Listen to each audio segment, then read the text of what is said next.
اور یہ ہے وہ غربت کی سب سے بڑی مصیبت کی مسجد حنانہ، جہاں پہ امام حسین علیہ السلام کے سر کو رکھا گیا تھا۔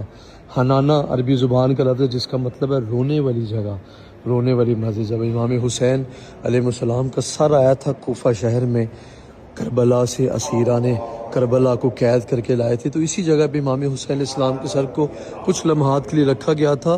اس پوری مسجد نے بین کیے تھے، روئی تھی یہ وہ مسجد ہے، تب سے اس کا نام حنانہ رکھ دیا، رونے والی مسجد۔ اور اس کے جو پلر ہیں وہ مینار ٹیڑھے ہو گئے ہیں۔ جناب سیدہ کے بیٹے کو جب قتل کر کے شام والے لائے ہیں، اسی جگہ پہ یہاں پہ سر امام حسین علیہ السلام کو رکھا گیا، اور یہاں پہ مولا کا جب سر آیا اتنے مصائب تھے کہ اس مسجد نے بین کیے ہیں، آنسو بہائے ہیں، اس کے بعد سے اس کا نام مسجد حنانہ رکھ دیا۔ آپ سب کی جانب سے دعا گو مولا آپ سب کو اذن زیارت ہے جناب سیدہ کے بیٹے کی قتل گاہ نصیب فرمائے یا میرے مولا۔